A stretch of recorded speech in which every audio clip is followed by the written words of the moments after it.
देखिए राम जब बचपन में बहुत थोड़े से शिशु के ऊपर आए हैं, बचपन शुरू हुआ है कि राम चले गए हैं ऋषि वशिष्ठ के साथ अध्ययन करने के लिए, प्रशिक्षण पाने के लिए। कहां?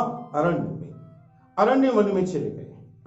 वहां से लौटते हैं राम, अरण्य का अपना काम पूरा करके लौटते हैं, अपना शिक्षण प्रशिक्षण पूरा करके लौटते हैं और तभी आ जाते हैं ऋषि विश्वामित्र।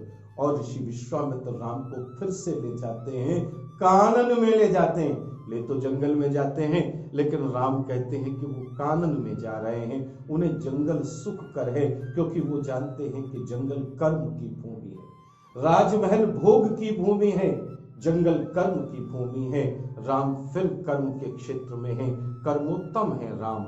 ऐसे राम जब पहुंचते हैं विश्वामित्र ऋषि के साथ में, तो ताड़का सुबाहु इन सबका वध करते हैं, मारीच को उठा करके फेंकते हैं, कर्म का एक अनंत प्रवाह शुरू हो जाता है। और इसी क्रम में और क्या करते हैं, अहिल्या का उद्धार करते हैं, अहिल्या का खोया हुआ सम्मान फिर से लौटाते हैं। और इसके बाद पहुंचते हैं जनकपुरी, और वहां जाकर के क्या करते हैं राम, ये संयोग है, ये नियति है, ये अवसर है, और वहां पर विवाह होता है सीता से।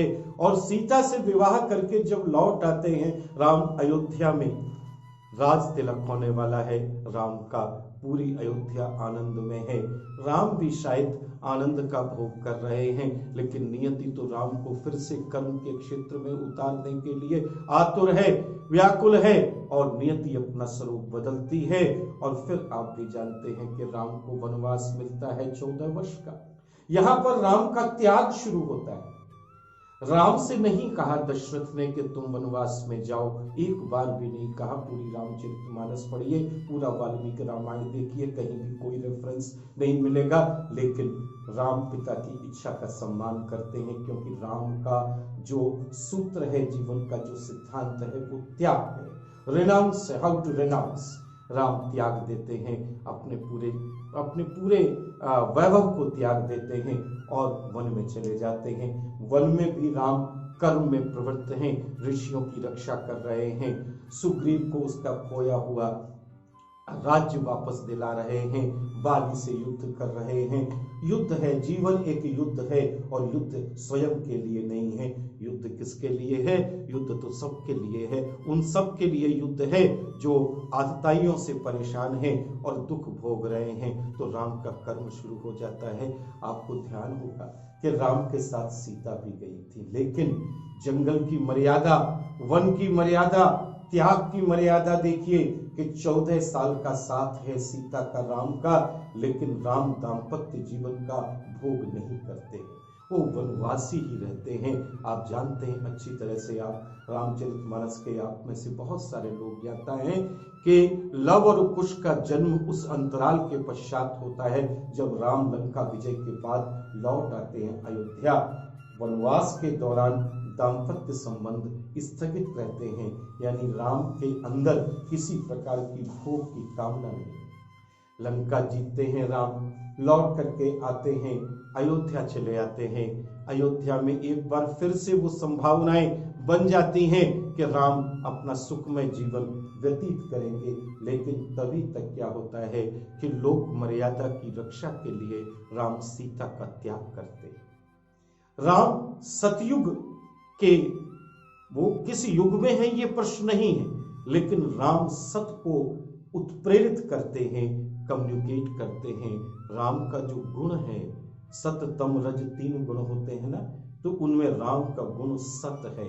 प्रोएक्टिव व्यक्ति का गुण सत होता है। और सतगुण क्या होता है? तुम्हारा तो तुम्हारा है, मेरा भी तुम्हारा है।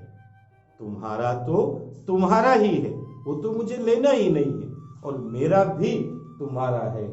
तो राम सीता का त्याग करते हैं, यानी फिर से एक बार त्याग सामने आ जाता है राम के जीवन में। और वो त्याग करके जब सीता चली जाती हैं, वन उनका अयोध्या से प्रवचन हो जाता है, चले जाते हैं। उसके बाद राम विचार करते हैं अपने मन में, उनके अंदर बहुत कुछ घट रहा है। लगातार भोग की उपेक्षा कर चुके हैं, भोग की अब कामना नहीं है, त्याग और जीवन में चल रहा है। और अंततः राम को ऐसा अनुभव होता है कि त्याग ही उनकी नियति है। फिर जब त्याग ही नियति है तो इस शरीर में, इस देह में मन और प्राण को बसा करके क्या करना है, इसलिए राम चल देते हैं अपने उस अंतिम सत्य तक पहुंचने के लिए। सरयू नदी उन्हें पुकार उठती है और सरयू के तट पर जाकर के राम जल समाधि लेते हैं। तो राम का जीवन प्रारंभ से लेकर के मेरे दोस्तों आप देख रहे हैं कि कर्म का जीवन है, त्याग का जीवन है। राम पूरे जीवन को इस रूप में घटित करते हैं कि सृष्टि को, पूरे संसार को ये संदेश पहुंचे कि नैतिकता की रक्षा के लिए, मूल्यों के व्यवहार की रक्षा के लिए, सिद्धांत की रक्षा के लिए, इन सब की रक्षा के लिए जो व्यक्तिगत सुख है, जिसे आज हम हेडोइज्म के नाम से जानते हैं, सुखवाद के नाम से जानते हैं, वो त्याज्य है। और केवल जो अभीप्सित है वो क्या है, वो कर्म है। ऐसे कर्म का देवता राम है और वो पॉजिटिविटी का देवता है। आज अयोध्या में राम के मंदिर का शीघ्र ही प्रारंभ होने जा रहा है।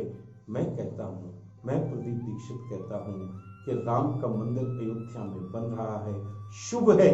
लेकिन राम के मंदिर हर नगर में, हर कस्बे में होने चाहिए।